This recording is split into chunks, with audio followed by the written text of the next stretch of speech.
The coronavirus crisis is a moment of glory of epidemiologists and economists.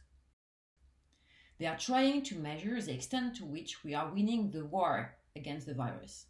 It is with this martial imperative in mind that we are bombarded with charts and data presenting infection rates, case fatality ratios, GDP predictions, and unemployment rates. Here are a few examples of the kind of statistics which are presented to us on a daily basis. The question that those figures seek to answer are we flattening the curve? Is the economy headed for another depression, or are we poised for a swift bounce back? Under this avalanche of figures meant to keep the pandemic under control, little room is left for examining the root causes of the crisis and for debating about the kind of world we would like to rebuild post-Covid-19. In other words, such measurement techniques insidiously serve to mainstream the idea that once the crisis is over, we will go back to normal. The discursive framework of crisis tends to present the current moment as exceptional and momentary, as a matter of emergency health that can be addressed through technical measures. However, the COVID-19 crisis has to be understood in relation to the more acute ecological crisis. The pandemic is only one spectacular manifestation of the general breakdown of our environment. The vocabulary of crisis forecloses the possibilities of questioning how we ended up in such a situation and what was the true nature of the normality we lived in. I am an anthropologist, not an epidemiologist, and therefore I'm more interested in people and ideas than in figures. The point I want to make here is that while experts in biomedicine informed by measurement techniques occupy the front stage of public debates, little room is left to think about how we can make our planet breathe again. In this pocket lecture, I would like to open up a space for imagining a breathing planet. I will base my remarks on this unique experience that most of the world population is currently sharing, namely the experience of losing our vital breathing capacities. And I mean both metaphorically, as we are isolated from each other and reduced to the condition of prisoners in our own homes, but also very concretely as the virus attacks our lungs and provokes death by suffocation. I will do this by presenting a number of ideas that I borrow from intellectuals whose thoughts I find particularly helpful for overcoming the current shortage of political vision. As French anthropologist and philosopher Bruno Latour argues in an article he wrote recently, I quote him, "It would be a shame not to use the current health crisis to envision ways to engage in ecological change. If everything is stopped, everything can be put into question." So in the first part of this presentation, I will discuss what COVID-19 teaches us. And in the second part, I will present a possible scenario for imagining the post-coronavirus world. So first, what does the virus teach us? The current moment brings vividly to light the inequalities that structure the global world order. Over the past weeks, as states gradually imposed confinement measures, the boundaries dividing the rich and the poor, citizens, undocumented migrants, and other minorities were further reinforced. We saw governments calling their citizens back without even testing them, while deporting migrants, for instance. Iran, for example, used the crisis as an opportunity to expel more Afghan workers than they usually do. We saw governments expelling domestic migrant workers in India, for example. Migrant workers were forced on a long and risky trip home. We saw governments abandoning asylum seekers in refugee camps on the Greek islands of Lesbos, or closing borders altogether, as if the virus could be stopped at the borders. So these dynamics illustrate the hierarchies of life that cut across societies. They demonstrate that what the privileged have experienced so far as normality was in fact a form of life that was marked by the suffocation of the unwanted and the overexploited. As the Cameroonian philosopher Akile Bembe argues, before the virus, humanity was already threatened with suffocation.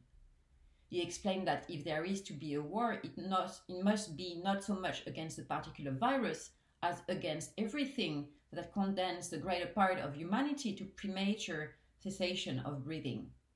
He demonstrates that over the long period of capitalism, entire segments of population have been reduced in their capacity to breathe. This condition has been the experience of the colonized. For example, the French Caribbean political philosopher Frantz Fanon stated in his 1961 book, The Wretched of the Earth, we, meaning the colonized, revolt because we can no longer breathe. The migrants who drown in the Mediterranean Sea while attempting to reach the shores of Europe also face death by suffocation. But now that the virus is attacking the entire world's capacity to breathe, it has become clear that capitalist accumulation has led to the overexploitation of both humans and natural resources. So what can we do about it? As we are locked in our houses, we see the planet breathe again. Nature seems to be healing slowly. In Venice, for example, wildlife is returning to the tourist-free city. Cormorants are back to dive for fishes they can now see. First China, and now the UK, Germany, and dozens of other countries are experiencing temporary falls in carbon dioxide, greatly improving air quality and reducing the risk of asthma and lung diseases. Coyotes, normally timid of traffic, have been spotted on the Golden Gate Bridge in San Francisco. Deer are grazing near Washington homes. Wild boars are becoming bolder in Barcelona. This observation demonstrates that we have strained the border between nature and culture, that our relationship to the earth has to be radically reinvented, that the sustainability of our life on this planet is unthinkable without acknowledging our codependency with other human and non-human species.